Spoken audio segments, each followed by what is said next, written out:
Welcome to Pale Rider TV. My trucking story, part 1, right after this.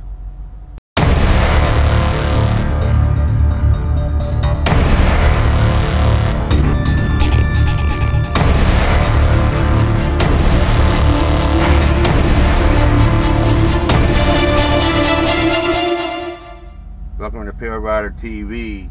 Welcome to this video series here. I'm doing a mini series, I guess. It's going to be about 4 or 5 parts, maybe more than that.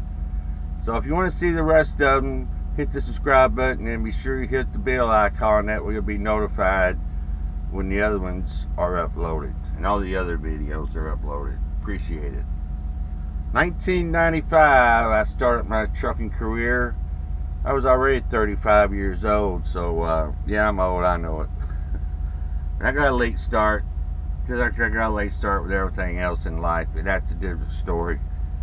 But I wanted to be a truck driver all my life, just about. So I found out there was a company in Camden, South Carolina called Builders Transport. You know, they had the green and yellow trucks. They're no longer in business. I think they went out of business in 1998 or 99 or something. And gave me a call. They said, yeah, come on down. We're out of Camden, South Carolina, but the training area in the terminal is in Lugoff, South Carolina. So I got on a bus, lived in North Carolina at the time, got over there to Lugoff, checked in, I think it was a Sunday evening, and where I had to check in was apartment complex, and Builders Transport, they rented, I don't know, quite a few apartments just for the orientation students. So they put me in an apartment with about, I don't know, 3 or 4 other people, and started training the next day. And about 2 days in orientation, you know, everybody went to get their physicals and drug tests and everything. But I failed my physical because of my blood pressure. I said, oh no, what am I going to do now? You know, I want to be a truck driver. So they said, well, go home, see your doctor. He'll put you on some medication, lower your blood pressure, and you can always come back. Come back anytime you're welcome. I mean, you're welcome to come back anytime you want to. I said, all right. So I got a ride home with the guy that also failed his physical. He had a car, so he dropped me off there by the house, and I went to the doctor, got my blood pressure medication all fixed up, got my blood pressure back down. And it was 2 days later, I think, I was back on a bus back to Lugoff, South Carolina. I was determined to finish this. I started it, I want to finish it, I want to drive a truck. So they let me back in, and there wasn't a whole lot. The days that I missed was mostly like a Friday and a weekend, and so there wasn't a whole lot I missed, so they let me come right back in the same class. It just, they were already out of the classroom and on the range, you know, doing the backing and dropping and hooking and the pre-trips and everything. They didn't even go on the road yet. So we started doing all that, practicing backing, and you know how that goes. When you're new, you're nervous and you're scared and you're just trying to do the right thing, don't want to tear anything up, don't want to mess up too bad. We got through that all right. Then everybody, you know, had 3 or 4 in the truck, plus the trainer was in the passenger seat. So we all drove around town, took turns, drove back in the country, did this. He'd put us in different situations, you know, we'd back up or go in a parking lot and try to back in the spot and all kinds of good stuff. And go back to the yard, study the pre-trip, study the book, all kinds of stuff to get your CDL. So on a Saturday, everybody that lived in North Carolina, we all got one truck and a trainer and drove up to Charlotte, North Carolina, up to Charlotte Diesel Driving School, I think was the name of it. I'm not even sure if they're still around or not. But they had a certified state inspector there that would give us our CDL or test us for our CDL. And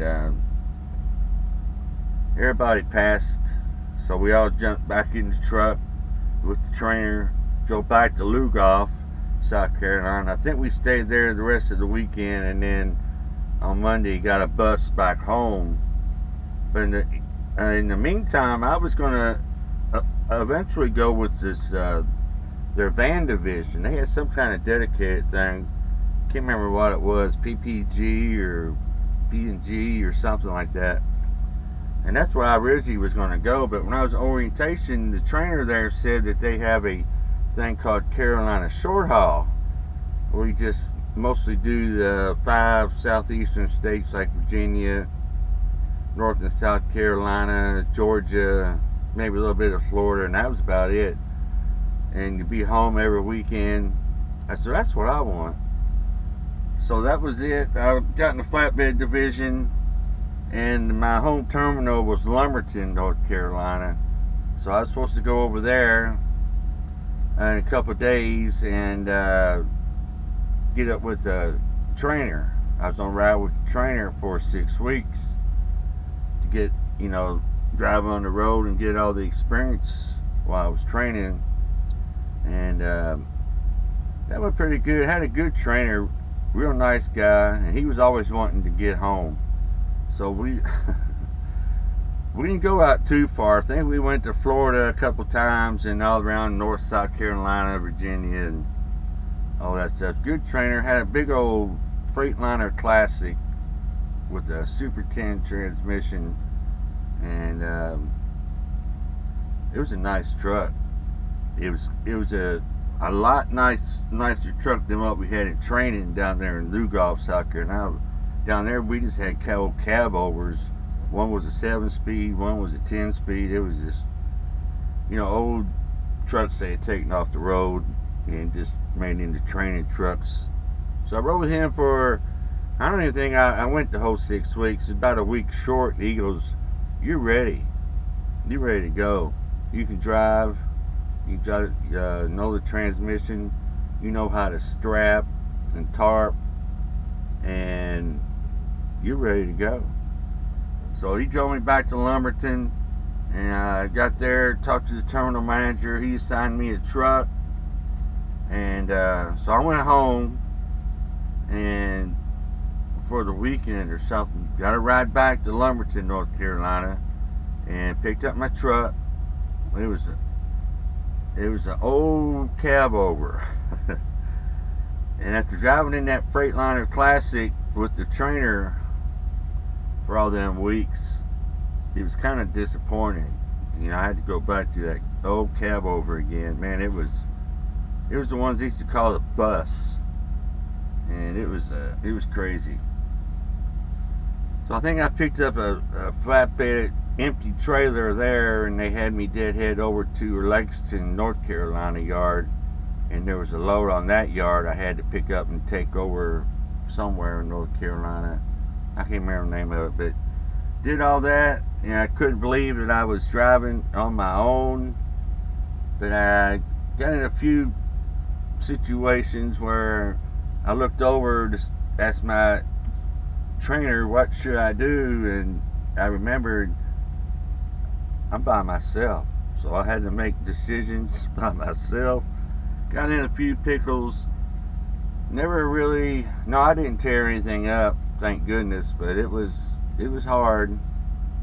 And it was before GPS, before cell phones, and finding places was a trip. You had to have a map. Of course, you had the atlas. I had a stack of maps, of the cities where you could pinpoint things a lot better than you could on an atlas. Had a whole stack of them. And flatbed work. That was crazy. It was hard work too, especially in the summertime. Go to the lumber yard there in South Georgia, get a load of lumber and have to tarp it, and man, that's some work. So I did that. I think I got to upgrade it to a different truck, the International Eagle or something. I can't remember what it was, but it had a hood on it, and everybody said, you got a hood now, you're moving up in the world. I said, yeah. Had a few of those, and then finally after about 2 years with that company, they moved me up to one of those Freightliner Classics with the Super 10. Man, I thought I was in high cotton, buddy. I was something else. And it was crazy. It was fun. And the flatbed thing, I just couldn't get used to that. That was just a lot of work, and you're always dirty, and after you're tarping and you're sweating half the day, then you got to drive half the night to get where you got to go. By the time you got into tarping and strapping and all that stuff, man, he was like, man, I'm ready to go to bed, but no, I got to drive some more. So one day, I think they had a new dispatcher or a new load planner move in there in Camden, South Carolina. He didn't know what he was doing, and he had me doing something, picking up in Darlington, South Carolina, and I was supposed to take that load up to Summersville, West Virginia or something by 6 o'clock in the morning, and it was already 4 o'clock in the afternoon in Darlington, South Carolina, and I hadn't even got finished loading yet. I said, y'all crazy, I know way I can make that. So by that time, at 5 o'clock, everybody went home. I couldn't get a hold of anybody. I said, heck with it, I'm quitting. That's done with this stupid flatbed, the stupid company. I'm getting out of here. So I drove that load, the truck, up to the yard there in Lumberton, and dropped the load there, and parked the truck. I stayed in the truck that night, got up the next morning.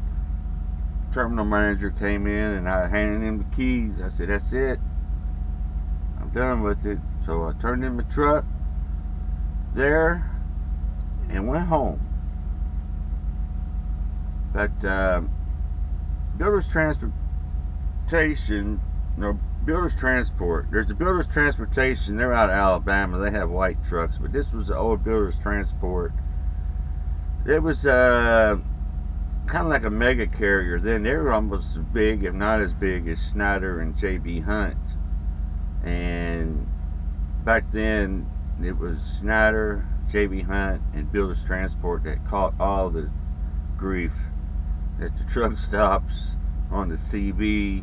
We were always the ones getting talked about, made fun of. And I remember a couple times people on the CB be driving down the road, and a trucker would come up next to you and tell you, hey Builders, you got a flat tire on on the back of your trailer or something. So what? So yeah, you pull over. So what are you gonna do? You're gonna pull over and check it out. You stop, pull over, check it out. There's no flat tire. They're just people messing with you, stuff like that. And then caught that all the time, not all the time, but quite often there with Builders Transport. And not sure what happened exactly, because I had already left, but it wasn't long after I left when they had filed bankruptcy. I think Schneider had bought them out after that in bankruptcy court or something, took over all their debt and all their equipment and everything. But I was already with a different company then, which we'll talk about that in part 2. I hope you're going to like this series. I think I'm going to enjoy telling it, and a lot of it's hard to remember. It's been so long ago, especially the Builders Transport thing. I had to think about it before I got on the camera. Had to get it all in order the way it went down. So that's the end of part 1. Be sure you subscribe, hit the bell icon so you'll be notified when the other ones are uploaded. And thanks for watching. See you on part 2.